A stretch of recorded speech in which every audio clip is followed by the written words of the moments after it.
A few days ago, the 2026 World Happiness Report was released. Many of you don't know what it is, but it's very important and it's very legitimate. It measures the happiness level of about 123 countries across the globe. And it's been doing this since 2012 every year. Who does it? The Gallup organization, which people think of as doing presidential polling, actually does lots of other things. And they claim, and I believe them, that they have more social, economic, and other data on the worldwide, than any other organization in the world. So Gallup is the main organization, along with the Oxford University and along with the Sustainable World Research Organization. So what do they measure this? Now, here's kind of a joke. You like my humor.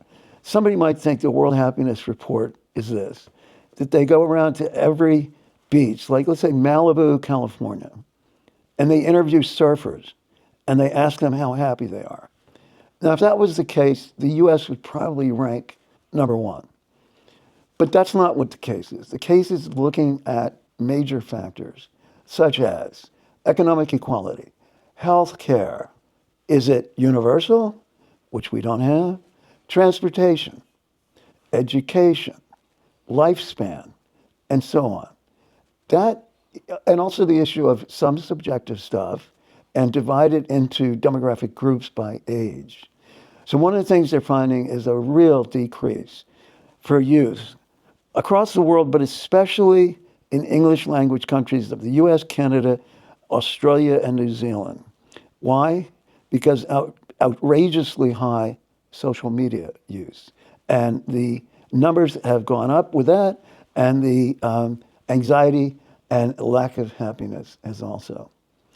So here's the rankings we're going to get to in a second. Before we do that, one of the things about the US that actually works against us, and this is ironic, in our Declaration of Independence, we have the phrase life, liberty, and the pursuit of happiness. Well, a lot of people have researched that, a lot of psychologists, social psychologists, and that when it says pursuit of happiness, makes it harder to be happy. Little paradox. Because if you're pursuing something intensely, then you're going to feel like you're not reaching it. You're trying too hard. It's like not being in the here and now. So that's worked against us. All right, let me get to the bottom line. This is a rhetorical question. Do you think from what I've just said that the United States ranked in the top 10? You don't have to answer. Did it rank in the top 20? No.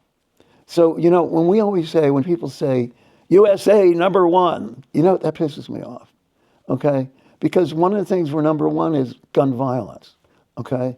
We're definitely not number one in transportation or education or economic equality and so forth. And not even in democratic values, even free press, we're not number one anymore.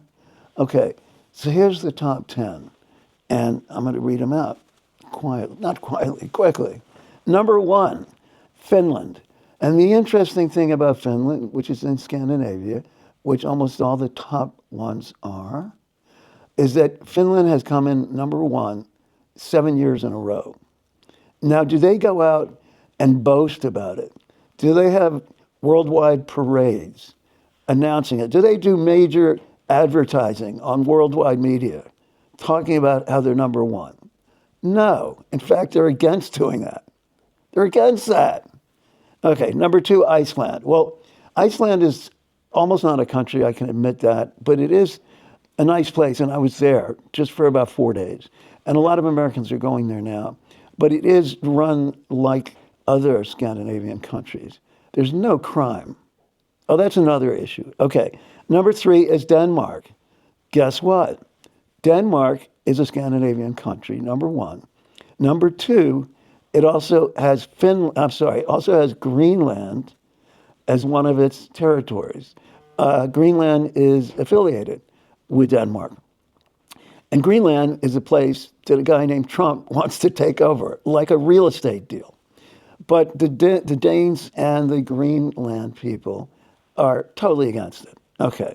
But the other thing about Denmark, interestingly, And I just saw this film last night called something about Sweden. Connected to Sweden, I think is what it's called. Connection to Sweden.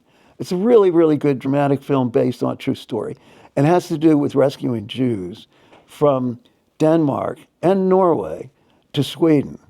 And almost at the end, after there's all kinds of stuff that goes on, all kinds of controversy, and lots of arguing in between in the Swedish foreign affairs people. All of a sudden at the end, Denmark ferries by boat, I think it was 10,000 Danish Jews, to Sweden in the middle of the night. That was a famous case where one of the few countries in the world stood up. Okay, here's the big one. So if Johan had a drum set right now, or if somebody else was here with a small, chamber music thing, we would have some music right now because number 4 is a big deal. It's Costa Rica, and it's the first time that a Latin American country has scored up in the top 10. And it turns out Costa Rica was number 23 back in the year 2023, and they've moved up from 23 to 4. Well, what are some of the things about Costa Rica? One interesting fact is they're not only a neutral country, but they don't have an army. They've declared in their constitution not to have an army. Now, do we have an army? Do we have a navy? Do we have a million intelligence organizations and the Marines and the Air Force? And yeah, we spend billions and it's going up, all right? So they don't do that. That's just one reason. One reason. It's also a beautiful place, and there's a famous expression in Spanish called Pura Vida, which means the good life or the pure life. They also have great animals, which I love. And lots of expatriate Americans are going there. Okay, number 5 is Sweden. Now, Sweden has always had a high rating. It's a Scandinavian country. It's basically neutral. Well, not completely neutral. They do have military, and they are watching out for the Russians. They are on alert now for the Russians. But Sweden, for a long time, has had all kinds of benefits, all kinds. And they've been welcoming to immigrants. And they provide, it's not like giveaway, but they provide full rights to immigrants. And they have full health care and so forth. And my brother has lived in Sweden since 1970. It's 1970. He's married to a Swedish woman. He has a son and he has grandchildren. He now lives in Stockholm. When his son went to college, his son was allowed to go to the first 2 years in the UK, and it was paid for, full tuition, paid for by Sweden. Then back to Sweden for the last 2 years, full tuition. But not only tuition, they subsidize off-campus housing. Okay, we don't have that. So Sweden's number 5. Okay, number 6 is Norway. Okay, another great Scandinavian country, and actually more of a neutral country, I believe, than Sweden, less militarily involved. Also a beautiful country. Everybody's heard of fjords and so forth. I don't have, the women are beautiful. I know about that. Oslo is the capital. I'm not saying a lot, but the northern part of Norway is really close to the Arctic Circle and the Arctic land. And let me say one other thing about northern Sweden and Norway is that there's an indigenous group called the Lapps. That's how we call them here, Lapps. And they are hunter-gatherers in a sense, and they're out there hunting reindeer and salmon. And they have their own language, and they're called the Soma people, S-O-M-A. And they're now being recognized more. Okay, number 7 is the Netherlands, which is not Scandinavian, but everybody's heard about the Netherlands. Amsterdam has always been one of the most liberal places in the world. And I've met Dutch people all over the place, and they're some of the nicest people. Now, one way of measuring low crime rate or safety, lack of crime, lack of danger, is there's a test that's done, is leaving a wallet out in the street. And does it get returned? Yes, there are places where it does. In fact, I'm living in one in Lexington, Massachusetts, and it was like that in Amherst. Okay, so we believe in that. Okay, now, Netherlands. Now, number 8 is as big of a surprise as Costa Rica being number 4. It's Israel.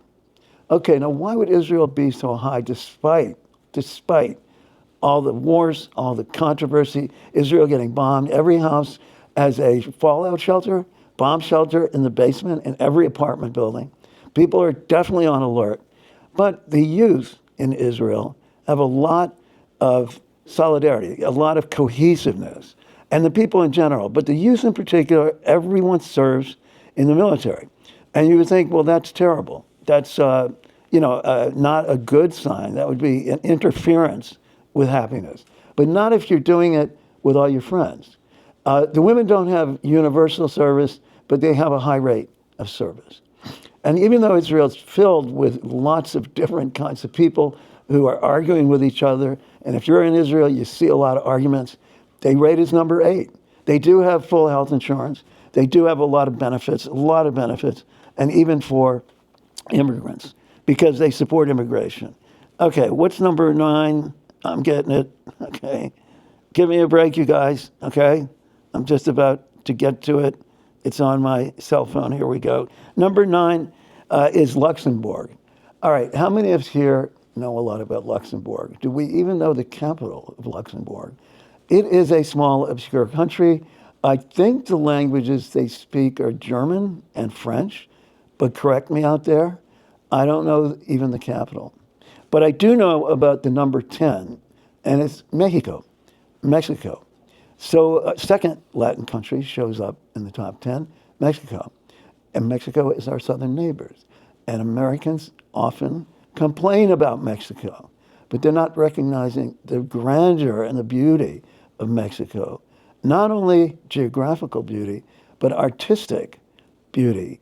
The Museum of Natural History, I believe, and the Museum of Art in Mexico City are unbelievable.